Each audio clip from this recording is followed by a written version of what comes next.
Hello everyone, Karington here from Open Heart Games, and we are here with veteran game master and game designer Matt Summers, and we're going to be discussing post-apocalyptic RPGs. Open Heart Games raises money as part of our mission for our local children's hospital. We also run professional gaming services, and also we live stream every Thursday here on Twitch. So with that, thank you for joining us today, Matt.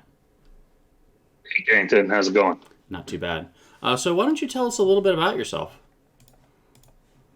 I don't know that there's much to say that's super interesting. I've been gaming probably since I was in middle school. Started playing with that classic Dungeons and Dragons and the old Marvel superhero fast rip game, and I've been playing role-playing games ever since. So I guess it's been about 35, 40 years of that. Excellent. I live in the Cleveland area, married with 2 kids, and nothing else super exciting.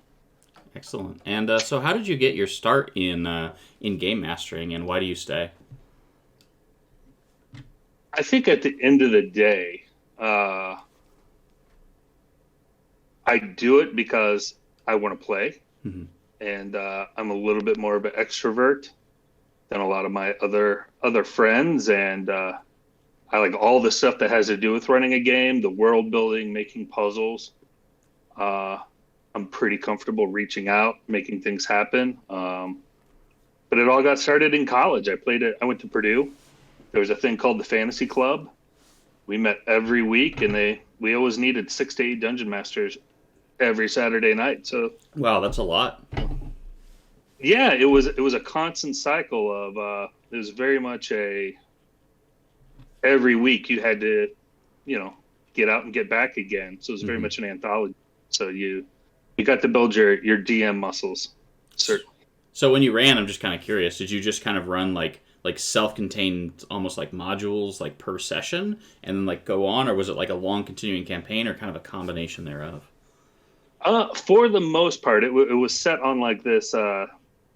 It started years before I got there, and it continued years afterwards. It might still be going today. But it was all set on this kind of island planet, and you had this central island, and every week you'd get on a boat and travel 1 week, 2 weeks, 3 weeks, whatever, do your adventure, and then travel back home. So we always used to joke it was a planet with a giant bullseye, because every week you just went out and came back. Gotcha. Well, go ahead. No, as I say, eventually some people did get to the point where like people found that they liked playing together, and some small kind of mini campaigns did form. Gotcha. One of the things we wanted to chat with you about today is you actually have designed an RPG called Desolation, which is a post-apocalyptic fantasy RPG. And I want to invite anyone who is in the chat right now, feel free to ask Matt anytime during today's GM One-on-One about Desolation, designing RPGs, or anything post-apocalyptic. So if you have any questions, we'll definitely give those preference to those in the chat. So feel free to drop those in anytime. We'll get to them as quickly as we can. So tell us a little bit about Desolation. So Desolation, really it came out of I used to read a lot of fantasy novels and that kind of thing. And it's a pretty common trope that, things were set in this world, but there was always ancient civilizations or ancient lost magics or, whatnot that had been lost to time. And we kind of thought, well, wouldn't it be fun to play right after those lost magics were lost, after like that classic apocalypse always seems to happen. And so that was kind of the idea, is like, just wouldn't it be fun to play in a world Where right after an apocalypse? And that's kind of where it started. And then it was kind of a germ, and we tossed it back and forth for a couple of years before we actually decided to turn it into a reality. So you said that the kind of the journey that you went on, which today's GM 101 is titled "Journey to the End of the World." You said it took you a couple of years before you actually decided. Everyone sat down and said, "Let's get serious about this." Yeah, I think if you talk to anybody that's dungeon mastered any significant amount of time, all of them feel like they've got some kind of book in them or some kind of story or some kind of setting that they want to tell. This one, I had two other people that helped me write this, Jamie Gooch and Stephen Heron, and the three of us, kind of talked about doing something. And the post-apocalypse was kind of my baby, and it took us a while to get the feel for what we wanted to do. When we tried to do it earlier, I'm not gonna lie, it felt very much like a Western in a fantasy world. When we were doing the play testing. So it took a while to get that right tone of what we were looking for. You didn't want it too dark. I think around this same time, there was an RPG out called, I want to say it was called Midnight, which I think was basically based on the idea of what if Sauron won? Yep. And we really, we liked that kind of dark stuff. Not quite that dark. So it took a while, and then at Gen Con one year, I played a game called Hollow Earth Expedition that was put out by Exile Games. And if you've never played Hollow Earth Expedition, I highly recommend it. It was basically, if you want to play a pulp adventure Indiana Jones type game where you fight Nazis and dinosaurs, that's the game for you. This is the game for you? Oh, excellent. Yeah. So I sat down and I, back in the day when I could go to Gen Con a lot, I would just try out random systems, and I found that one. I bought the book and I ran a game for my friends that night. And probably within a month, I had talked to the owners, and we were working out how to license that system for Desolation. Excellent. So you said so did you just walk up to the designer and just say, "Hey, I've got an idea for a thing," and just like cold pitch it to him? I'm sure there's a little more to it than that. I remember buying the book, and I remember going over to their booth and chit-chatting it, with them, getting a copy of his adventure that he ran that day so that I could run it for my friends. We kept in touch a little bit. But yeah, eventually it was kind of just a phone call. It's like, hey, this is what we want to do.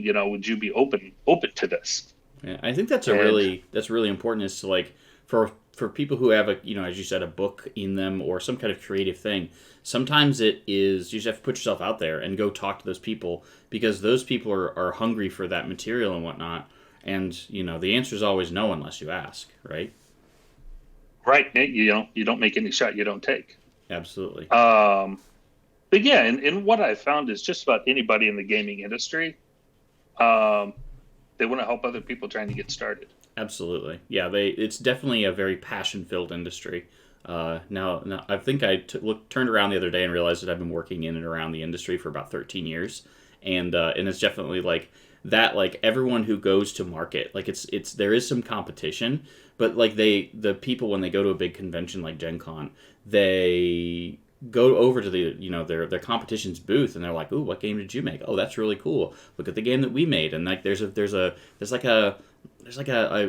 sharing of just like, everyone's just like, that's really cool, and they're very supportive of one another's creative endeavors. So I think that's really neat about the industry. Oh yeah. So what would you say is the biggest challenge that you faced when you were developing Desolation? In terms of developing it, it was getting the tone right. I knew that we wanted to not just be a generic setting that you could apply to anything. So we had to figure out, how are we going to do our twist on dwarves? How are elves going to be different? So trying to make everything familiar but different. We decided we didn't want to have any gods. So, how are you going to have clerics? That was fun to figure out. The magic system, we wanted a free-form magic system, and that was tough to figure out. But so all those are mechanics and that kind of thing, which we eventually figured out. But actually publishing the book, that's a whole iceberg. Like, there's so much that goes into. Sure. I've got this great idea, to writing it, to getting it published. Every it's like exponentially more difficult as you go up. One of the things that one of my friends from the industry told me one time is they have a lot of their a lot of their printing and production is done overseas, and they said once they have finished everything, they've done all their pre-orders, they've done all their everything. If they've done a Kickstarter or whatever, they finalize all of their components, they send it to the printers, they get that part done, which takes a lot of time and effort, and then they buy a shipping container, they stack it up, they stack up the pallets of the product that they're sending over. It goes onto a ship, and then 6 to 8 weeks go by with no updates. They have no idea where the product is, and they're just sitting there, just chewing their fingernails, hoping that everything it turns out right. And there was an instance where a product fell off a boat, and they were just like, "Yeah, sorry, it's going to be late because it fell off the boat and is in the Atlantic." Fortunately, they had the insurance to cover it, but they just immediately went back into reproduction, and it was several months. It was a couple months late, I think. But anyways, oh yeah, I mean, many slip, twist, a cup, and a lip there. Yep. I mean, all kinds of stuff. From proofreading to finding artists to getting the artwork done, and artwork. That was a whole new bottle of wax to learn how to deal with artists and that kind of thing. Sure, for sure. Yeah, I mean, I like we were talking about it just before the show started. I like the cover art, which I did put the link in the chat for anyone who wants to check it out, which is desolationrpg.com. You can order a copy there of the role playing game, and also you can check out the cover art. I really like the cover art. I think it looks really cool. It's very evocative of the of the struggle. There's just kind of describing it. There's just kind of a caster of some kind, and everyone else just kind of looks beat up. Oh, here we go. Yeah, there we go. Ooh, yeah, Desolation. Yeah, it was I think that was one of the first full color painted pieces of art that we got. So definitely, I think the artist still has the original print of that, but like you can see in the wall behind me, I've got framed the first piece of artwork we got for Desolation. I don't think we can see it in your particular camera, but I believe you. Oh yeah, it's a little far away. No worries. But yeah, the whole journey. It's basically, if you want to make your own role playing game, just be ready for it to be a heck of a lot more work than what you thought it was, and at some point to decide this isn't fun anymore. I feel like because at some point it won't be. Yeah, because it's definitely. But then it'll get fun again.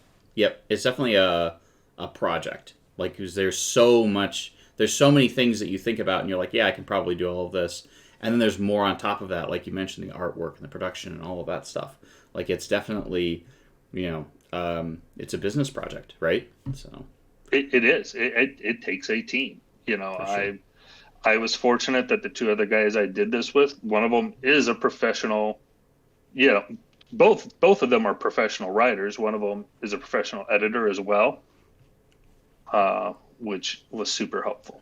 Excellent. So one of the things that you mentioned was, you mentioned Midnight, which it's very interesting that you mentioned it because it's actually just went back into production. I think Edge Publishing or Edge Studios, I think it's Edge Studios, is reprinting Midnight, which is really cool. But it is very dark. You also mentioned Hollow Earth. So what about Desolation would you say really makes it unique as an RPG product? So I don't think that there are a lot of fantasy post-apocalyptic games out there. So that in and of itself is kind of a thing. I mean, there are certain grim, dark settings, if you will. And, there are certain post-apocalyptic games out there. There's, obviously I'm dating myself with Gamma World. One of the games I love is called The End. If you've ever played that, it's set after the Rapture. Okay. But there's not a lot of post-apocalyptic fantasy. Now, after we came out with Desolation, I think it kind of became more mainstream as people kind of did some genre mashing. I want to say shortly after we came out with Desolation, like World of Warcraft had some kind of apocalypse. I think Forgotten Realms perhaps had they some. were inspired. Maybe Forgotten Realms came out with some kind of apocalypse afterwards. The Sundering, maybe? Is that about that That, time? that, that sounds right. Yeah. Yeah. You know, I was just mentioning to you again before we were on camera. I mean, there's a new game coming out. I think it's by a company called Aurora. You know, that's about an apocalypse. You know, so Yeah. at the time, it was, I think, fairly unique. The magic setting, like I mentioned, and the fact that it uses that ubiquity system, Mm-hmm. which is, you know, I described it as kind of a pulpy, but I would, when you apply it to a fantasy setting, it makes it more Conan-y sword and Mm-hmm. sorcery, if you will. So despite kind of the dark setting, the rules are more cinematic, if you will. Very good. And I know that with like, and when you were mentioning that, I was just kind of thinking like, there are a lot of other RPGs are set in this kind of like the second age or like several centuries removed from the apocalypse. Before the show, we were talking a little bit about Critical Role in the world of Exandria. That post-apocalyptic, that apocalyptic moment is called the Calamity. In Faerun, which is the Forgotten Realms, which is kind of the default setting of Dungeons and Dragons, it's the fall of Netheril. And I'm sure that there are countless more that I'm not even considering. Eberron has I think it's the War of Tears or something like that. I don't remember that one. I'm not as up to date on my Eberron as perhaps I should be. And I know Galarian has in the previous world, like the Rune Lords lived, and Numenera is now in the sixth era, and sixth or eight. It's either sixth or eight age.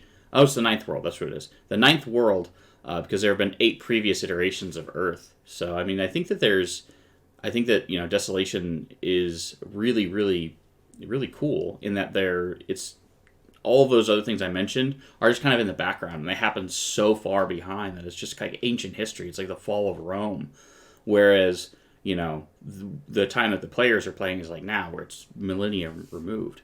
But how? So with those, Yeah, I mean that's definitely what we wanted it to happen. I mean the game is set to start a year and a half after the apocalypse. Yeah. Like we have the apocalypse. There's a long winter, and now everything's fresh, and you're rediscovering the world. Yeah. So I'm sorry, I talked over you. No worries. Next question. I was going to ask, like, with the kind of exploring this fresh world, how does Desolation balance that high fantasy and post-apocalyptic themes? So one of the things in there, kind of the tagline for Desolation, at least on the website, is high fantasy brought low. So how do you balance those two things? Because, when I think of post-apocalyptic, maybe it's just the era I was raised in. It's just, I always think of Mad Max, riding around with a dog, and then suddenly we're in Thunderdome. But how do you balance the high fantasy? Because I feel like that's so important. Well, I think we tried to get away from high fantasy. It was kind of the way we wrote the book. There was kind of the before with a capital B, the apocalypse, and the after. And it was high fantasy before, and now in the after, it's been brought low. There is no, if you look at traditional high fantasy, it's all about, if you look at Lord of the Rings, there's some giant overarching evil that the forces of good have to rally and defeat. Mm-hmm. And in Desolation, it's not about defeating the big bad. It's about survival. Mm-hmm. It's about what the group wants to do, and that's why we liked it. Is the group about rebuilding, trying to put civilization back together? Is it about carving out their own like fiefdom? So kind of it was it's a blank slate to let the players do what they want to do. But there's always going to be challenges. Mm-hmm. So that kind of segues very well into my next question, which is, what would you say is the largest difference between running like traditional RPGs versus running one that's in a post-apocalyptic setting? Because like obviously like Dungeons and Dragons has a feel versus like Shadowrun versus any of the other ones. But what would you say is the biggest difference when you're running in a post-apocalyptic setting? I would say the big differences would be the lack of resources. Everything's destroyed. A lot of games that I've run have started with you're on the road and you haven't eaten for a couple of days. Weapons break, etc. Mm-hmm. So the lack of resources, the lack of security. There's always weird stuff going on. You don't know in D&D, at least in the games that I run, people go to the city to go buy magic items and healing potions and, to take a break from the dangers of the wild. In a post-apocalyptic setting, I think going into a village is one of the scarier things you can do. Mm-hmm. That lack of certainty. There's just, you never know what's going to happen in a post-apocalyptic setting. Yep. I think the lack of resources, lack of security, lack of certainty, lack of government. I mean, it's just a big, open world, and you don't know what's going to happen. And it also feels like the stakes, at least in a post-apocalyptic, at least in like my experience, having played like some post-apocalyptic games, Fallout and something like that, not necessarily high fantasy, but it feels like I have played like some like All Flesh Must Be Eaten and like zombie games where it's just like the apocalypse is happening or has happened, and we're not too far removed from it. So is that like just going out and getting water is could be life or death. Going out and trying to get food, as you mentioned, could be life or death.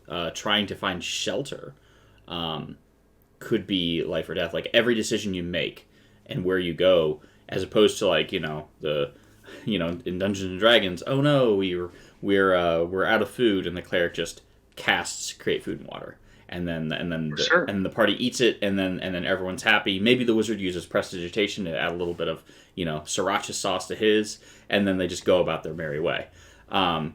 But that's not true in a post-apocalyptic setting. It's desperate, so desperate. Like every action that you take is just purely about trying to survive, I think. Right, and that's and what you said is one of the reasons that we felt like, we can't have clerics in the traditional way, mm-hmm. because that would just make things too easy for people. Yep. And we made magic so that, casting the simplest spell could knock a mage unconscious. So we tried to make it so there was that lack of security and certainty in just about anything you tried to do. And obviously, like that could definitely set up a, for some uncomfortable situations, especially like in some of the post-apocalyptic settings that I played in.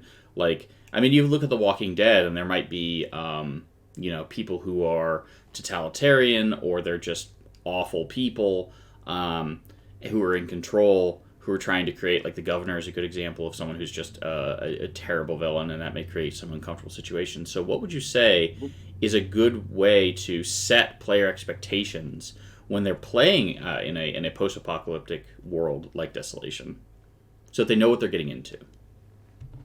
Well, I mean, I'm not going to lie. Hopefully they know what they've signed up for. Obviously, if you're playing with a group of friends, at home, you've had a discussion and you've all decided that this is a game that you want to play, and you should understand, the basic tone and setting. I've run this probably close to 100 times for strangers at Gen Con and Origins and other conventions. And you give a scenario description, you give an elevator speech about what Desolation is, and you're off to the races. I find that most people that want to play this kind of game, know what they're getting into. I'm trying to think of the one time where somebody played and was horrified, when something terrible happened, but I don't think it has. Post-apocalyptic tends to let people know what they're in for. For sure. So with Desolation, I'm just kind of curious, having not had a chance to really read through the book before this, does it have a suggested setting, or is it something where someone could adapt adapt like Faerun or their own homebrew world and kind of use Desolation's system to kind of like express that, or is it a kind of a combination thereof? Well, I can tell you what we did was, again, we had the before with the capital B. Mm-hmm. We spent some time writing about this continent and the different nations and peoples and that kind of thing. And then we all tore it away, in the after it's all gone. So we kind of set the table. And then we intentionally don't give a map of the after. We really wanted to create a toolbox for GMs to create whatever post-apocalyptic world they wanted to have. So I do think that you could probably take this and apply a lot of this to other settings if you really wanted to, because it's all about what were things like before. Well, they're not like that anymore, and that's what you use to create your drama. I know in particular in Desolation, we're a little bit old school in that, different magic systems are tied to different races and cultures. If you want to try and be this kind of spellcaster, you have to be an elf, which doesn't jive with, I think, a lot of the settings of today, but I'm not sure that's necessarily needs to be a part of it. But I think you can apply a lot of the things that we write about in a kind of the toolkit, the GM guide. You can apply it to just about any setting. Okay. So, with do you talk about in the do you give an example of exactly what happened, or is the apocalypse that happened just kind of like this, no one really knows, or do you talk about exactly what happened, or do you just kind of leave it up to the GM to decide in the system? We 100% do not give an answer to what caused the apocalypse. We wanted to let different dungeon masters decide that for themselves, if they wanted to build a campaign around, trying to uncover that, if that's what somebody wanted to do. I think we gave a handful, maybe about a half dozen different possible reasons. If, we talk about different communities and how different races and different peoples felt about the apocalypse. And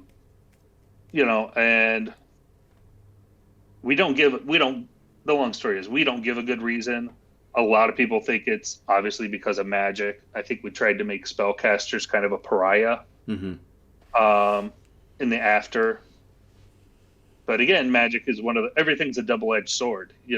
Magic, if you have it, that's great, but you might get hurt casting a spell.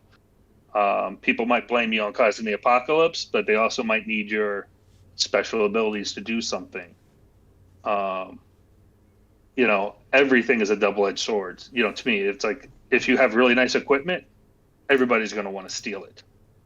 I kind of went off topic there. No worries. But it feels like spellcasters are kind of in for a little bit of a kind of a Geralt of Rivia feel, where like people need them but also don't like them, kind of like the Witchers are in that. Or I'm sure that there are other examples that are like that. So very good.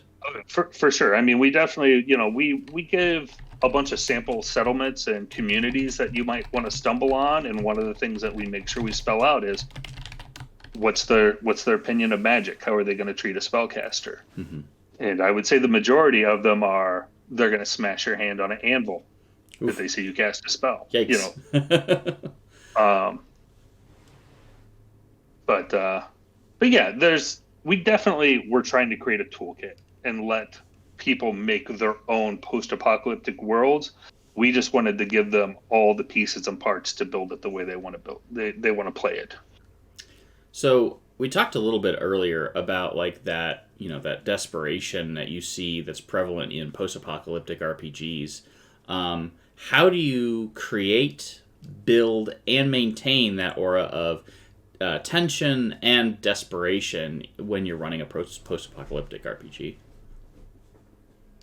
Well, I think that there's some things, like if you have the right atmosphere, if you have the right lighting and the right music, and you're in an intimate setting, and that if you're at your own home, that's pretty easy to do. I found it to be pretty tough at conventions. It's hard to really have an intimate, creepy environment, with 60 other people in the room. We have mechanics and stuff in the system that I think helps with that. I think, broken weapon. We have a scarcity table. There's a special skill for scavenging. Even I think the monsters, we gave monsters a nutritional value to tell you how many people they could feed and for how long if you managed to kill one. Because we thought food would be in tough, tough to get.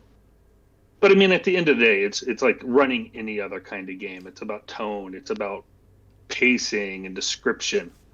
It's about the GM setting the scene.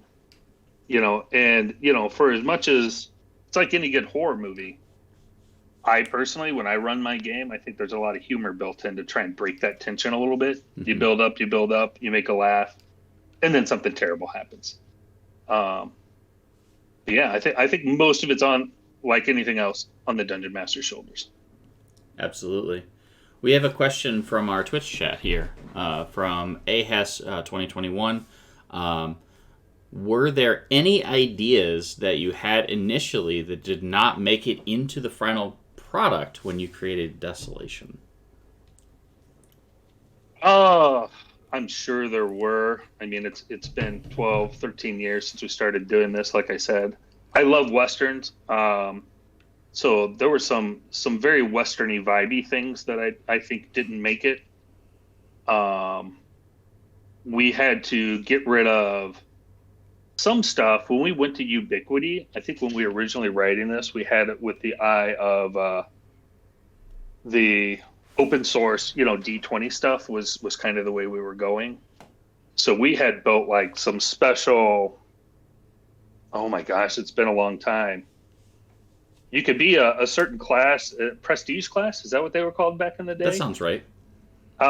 We had written, prestige classes, like a scavenger prestige class, and a lot of this other kind of stuff that was specific for 3.5, if you will, that we had to get rid of. There was some stuff that we toned down a little bit. Some of the stuff was darker, mm-hmm. I think. And we wanted to, like, at a certain point, it's like, we want, people to be able to play this, in public, and, you can't be super dark with things. Mm-hmm. So that was probably it. But by and large, I mean, I don't think it was more about losing stuff as gaining stuff. For instance, the gnomes, like the way gnomes work, where it certainly wasn't in my original vision, that Steven had this grand vision for the gnomes that made it into the book, that if you would have paid me money before it started, they wouldn't have been there. So more addition than subtraction, I would say. Okay, very, very good. So you mentioned a little bit about like the original cuts of Desolation being really dark. And one of the things that I have noticed is post-apocalyptic RPGs tend to take us from, kind of similar to horror RPGs, one of the things that they do is they take us from a place of relative safety and places our characters in a very uncomfortable and often dangerous situation. So you had mentioned a little bit about having a player that was uncomfortable, but what would you do if a player became uncomfortable due to the content that was happening? How would you handle that, there? Yeah, I know. I'm an old school guy. I certainly don't use any of, I think, some of the recent tools. I don't ask people to fill out a Veils and Lines card ahead of time. I don't have an X card on the table or any of that kind of thing. I feel like I'm pretty aware and can read the room. I've ran this for hundreds of people. Mm-hmm. I've never had anybody leave the table or ask me to change anything. Maybe they were scared, but I think when you run a game, it's all about reading the table. And mm-hmm. I'm never going to run a game that I think I wouldn't enjoy. Mm-hmm. So I think there's some pretty standard stuff that you shouldn't put into things. You don't want to rape people's characters or take away their agency or do anything crazy like that. Mm-hmm. But it is dark and it's post-apocalyptic, and if you look at the book, the sample characters are, their basic backstory is, hey, an apocalypse just happened and your entire, your wife and all your children just burned to death. That's the reality of the apocalypse. And we don't shy away from, the concepts of loss are pretty, that's a pretty core element, in Desolation, and that's not going to be sugar coated. And I think that shared loss is one of the unique things about Desolation. Everybody went through the apocalypse. Mm-hmm. Everybody lost something in the apocalypse. Kind of. Go ahead. Yeah. With that being said, I think I try to keep things about at the Indiana Jones at the Temple of Doom level. Sure. It's okay having kids like work in the mine, but you don't want to go any where beyond that. Mm-hmm. Yeah, another thing that I've shared on Twitch, and I know I've talked about, is like one of the things that I was in a session and did not realize until I was like in the midst of a session that like torture scenes make me uncomfortable, especially like like when the players captured a kobold and they're like, all right, tell us what we want to know, and I'm fine with like, okay, listen, Mr. Kobold, you need to tell us everything about what's in the dungeon, and then you just like let them go. And send him in a different direction than the direction the party's heading in. But when they like tied him up and started like sharp objects started going towards him, and I was just like, I was very uncomfortable, and did not realize that about myself until like it happened. So that's one of the reasons why I always try to make sure that I have those conversations ahead of time, and then also put a safety tool in place so that way if that happens, I've got I have something in place so that way someone can say, time out. I just realized that this makes me uncomfortable. And another one is when I went and saw like Black Widow. I did not know until I was in the theater that depictions of human trafficking also make me incredibly uncomfortable. Maybe it's just because it's real and it's scary. But like those sensitive things ahead of time, knowing them and having something at the table, I think is important. But you're right. I think reading the room and making sure that your content is appropriate for whatever audience it is very important. So, yeah, I think again, I'm probably, if when I run it, am I ever going to put trigger warnings up? There's a little bit of it. I don't want to spoil the plot a little bit. Sure. If there's a secret guy that's trafficking people, I'm not going to be like, hey, heads up. If you don't like human trafficking, you might not want to play this. It's kind of going to spoil the plot a little bit. But with that being said, I've never had the problem, or nobody's ever said it out loud, and they just kind of went with it. So yeah, it's interesting. Mm-hmm. I guess I've always, anybody that's playing post-apocalyptic stuff, I think has always been what I found is the other players are the ones that certainly, the players I think have a darker mind than I have had, which is weird in many of these things. Mm-hmm. I think as a dungeon master, it's hard for one person, the DM, to have the same, you set out a problem, 6 people sitting around the table are going to come up with way different things and new things that you would never have thought of.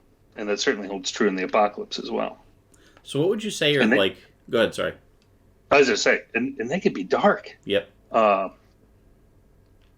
go ahead. What would you say are some of the major themes in post-apocalyptic settings that make them unique? I know we talked about like usually like dark, the desperation and things like that, but what other themes do you think make post-apocalyptic things unique? I would say it's the lawlessness is pretty big. Shades of gray. There's never, at least when I run, I don't think there's ever should be an obvious answer. It's like, do you want to do this? It might be good, it might be bad. You don't know. Mm-hmm. Or if you do this, there's consequences. But are you willing to live with those consequences? Kind of on two sides of the coin, I would say, are loss and hope. I kind of mentioned it earlier. Everybody's lost something in the apocalypse.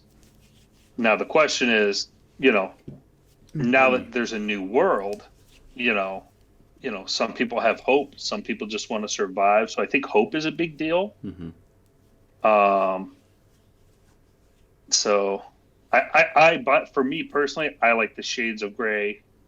I think is probably the biggest difference. I think when you run a normal game of D&D, you need to go do something, and almost everybody's on the side of right. And when I've run Desolation, I would say 90% of the time, people want to be heroes by and large. If you put a village in front of some people that are having problems with bandits, more often than not, they're going to go try and help the village fight off the bandits.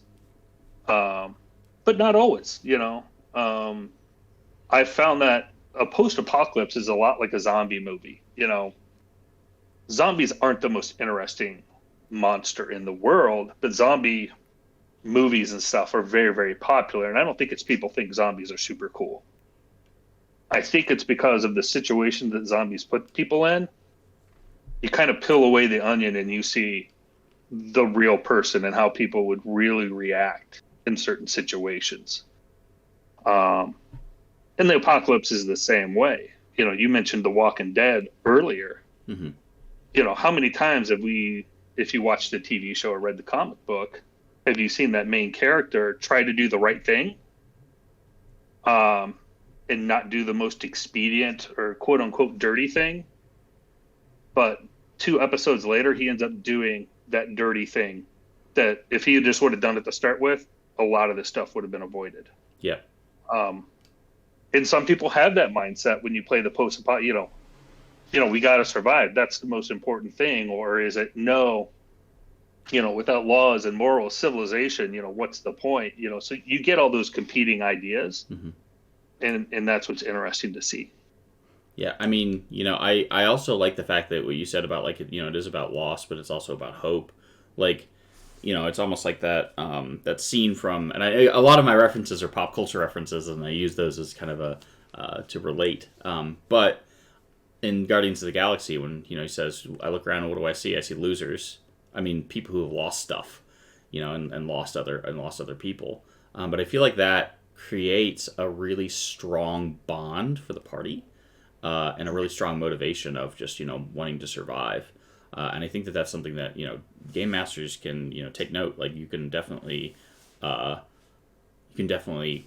put that into your game and use that as a strong motivator, both survival and the shared loss that everyone has had when experiencing a post-apocalyptic RPG. So. Oh yeah, for sure. What did people lose is super important. When you make a character. Absolutely. So, what would you say really helped you on your journey to create your own RPG, and what advice would you give for others who want to set off kind of in a similar direction? I mean, there's obviously people. I mentioned, the other guys that helped me write this, Steven and Jamie. The guy that created Hollow Earth Expedition, Jeff Combos, he was super helpful. I mean, he not only, licensed the system for us, but he also made introductions inside the industry. We ended up using the distributor that he used. He introduced us to certain artists, those kinds of things. So just asking for help and getting advice from people that have already done it, I don't think, I can't think of anything more helpful than that. What else helped me? I mean, just, obviously you want to have the support of your family. I mean, the time that it took to do this, both, after hours, I bet I took 2 weeks off of work, just to try and write and get this done. So you got to have the support of family. But again, the advice that I'd give people that want to do this, don't try and do it alone and expect it to be more work than you think it is, and expect there to be things that you don't know about and have no idea that you have to deal with it. Because there were a lot of, it's an obstacle course where you don't know what the next obstacle is in some places. For sure. Like I said, artwork, I had no idea how to deal with artists and that kind of thing. The way we did it, we're like, well, let's just pay the artist up front, which apparently was not standard at the time. So, we had a great relationship with a lot of our artists because they're like, oh, we usually don't get paid this quick. So sometimes not knowing stuff is helpful. Other times, not so much. Sure. And I guess I'll ask chat if there are any more questions that you have. We're kind of winding down and getting ready to wrap up. If you have any questions, definitely put them in chat, and we'll get to them immediately. And like I said, we try to give those priority and answer those questions as quickly as we can. So you mentioned like with artists and working with other folks in the industry. So were there any points like in the project where it was where like the project struggled, or we talked about like the biggest challenge, but were there any points where it almost like didn't happen, or were really things, and how did you overcome those points? Once we decided to do it, once the three of us are like, we're going to do it, and we each put in, I don't remember how much money we put in, but all this, like, we formed this LLC, we put in, $5,000 a piece, and we came up with once we decided we were going to do it, it kind of happened, a little bit as that accountability, and there was some money on the line. I know when we were talking about, when we saw the dollar sign of actual getting the book published and that cost, there was a lot of, oh shit, oh heck, do we really want to do this? And that was probably the biggest point. And I remember, we talked to the distributor, and I remember him using the phrase to describe us as a broken heart vanity press.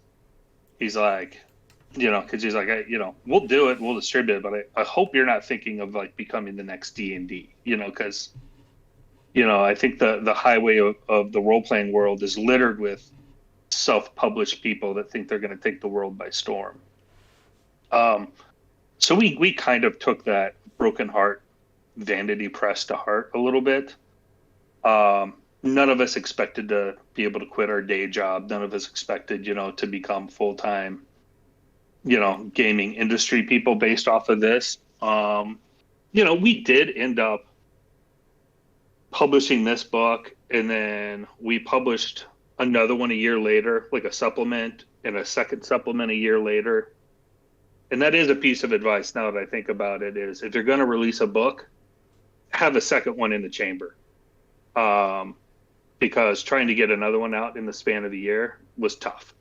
So have your sequels in development when you publish your first game. Did you go from like nothing when the first book was successful to like just kind of rushing and getting the second one out and not having like nothing, or did you have some ideas or concepts? We had some concepts, but it was pretty, I would say that we had maybe 15% of it. We took a little bit of the third book. The second one, we used a lot of material that we had used for running games at conventions and that kind of thing, and we're able to leverage it.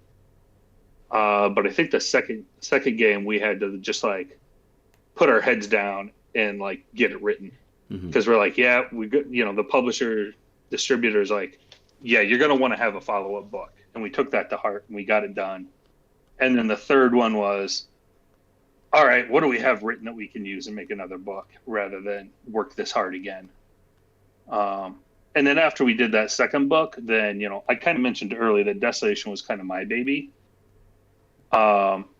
Steven had his own baby that we actually published another role-playing game called Broken Rooms, like a year or two after we came out with our second little expansion.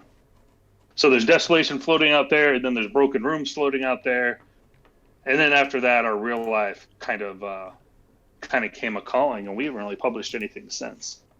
Gotcha. Yeah, I see that Broken Rooms is on Drive-Thru RPG, which I will go ahead and link the Drive-Thru RPG here in chat if anyone wants to check it out. So yeah. Yeah, it was definitely interesting. I think Desolation came out really before Kickstarter was a big thing. Like, if I had to do it today, this would definitely be Kickstarted in some way. For sure, you get that money up front, right? Well, that's what I feel like I've learned that it's like they just need to call Kickstarter like pre-order. Yeah, pre-order. It's not nearly as flashy as Kickstarter, though. It is not. Yeah, I wish we would have Kickstarted, or Kickstarter would have been around for it. It would have made certainly would have made my wife a lot happier than me, taking a bunch of cash out of our savings. For sure. So I'm going to ask you a two-part question for our last question here. So it's going to be the same question twice, but about two different topics, because we've tackled two different topics today: post-apocalyptic and creating your own RPG. So if there's one thing that you hope people in the audience today would take away from our conversation about publishing your own RPG, what would you say that it is? I would say that realize that it's more work than you think it is. But if you can get it done, it's pretty rewarding. It's pretty cool to see your name on a book sitting on a shelf that you can hand somebody. I mean, it's pretty cool.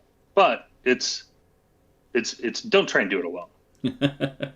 Don't try and do it alone. It might have been more than one thing. Like, it's a lot of hard work, and don't try and do it alone. For sure. I know that I do not know the original person to attribute this quote, but my friend and mentor, who's on my Twitch stream a lot, Jonathan Miles, always used to say, "No one likes writing, but everyone loves to have written." I think that's very apropos. You know what? I used to think that I was a writer, and then I sat down with Jamie and Steven, who are actually professional writers, and I saw how long it took me to write something compared to them. And then, like I say, now it's like I'm to being a writer as a potato is to being a battery. Like you can do it. You can do it, but technically, yeah. Is it a battery? But not really. I like that too. So, if you don't mind, I'm gonna slip that one in my pocket too. Sure. All right. That's all right, because I stole it off the internet from somewhere as well. I like that one though. It's really good. I'll use that one. Second question: if there's one thing that you hope people take away from our chat today about post-apocalyptic RPGs, what would it be? I would say, give it a try. I mean, I think that they're fun to play in. I think that they're fun to run. I don't know if they're everybody's cup of tea. But I think you can make it whatever you want it to be. That's the great thing, I think, about the post-apocalyptic setting is it's an open world that you can do whatever you want. Things have been erased. You can tell the story that you and your players want to have. So you can't break it any more than it already is, right? You really can't. It's yeah. I mean, it's a good opportunity. It's going to show. I think it's revealing to how some people think. For sure. But yeah, it's the big thing. You can tell any kind of story you want, I think. Excellent. You can tell a high story. You can create a big bad, and you can do a traditional high fantasy in it if you want. Yeah, I definitely think that there's a lot of flexibility in running in post-apocalyptic worlds, for sure. Thank you, Matt, so much for your time and coming out and chatting with us today and sharing about Desolation and about your thoughts on post-apocalyptic RPGs. Oh no, I appreciate it. It's been a while since I've talked about it. So yeah, it was a good time. I'm gonna have to dust it off a little bit more and maybe try and run a game here online or something. Excellent. Well, again, thank you so much. And if you like the content that you see here on our Open Heart Games, consider giving us a follow or subscribing to our Twitch channel. Also, you can follow us on Facebook, Instagram, and you can follow us on our blog as well. We blog once every week. So definitely check us out. We also stream every single Thursday here on Twitch. Right now we're running through Horde of the Dragon Queen, which is one of the first modules out for D&D 5e. Once again, Matt, thank you so much for your time. To our wonderful community, thanks so much, and we'll catch you later. Take heart. No, appreciate it. Have a good one.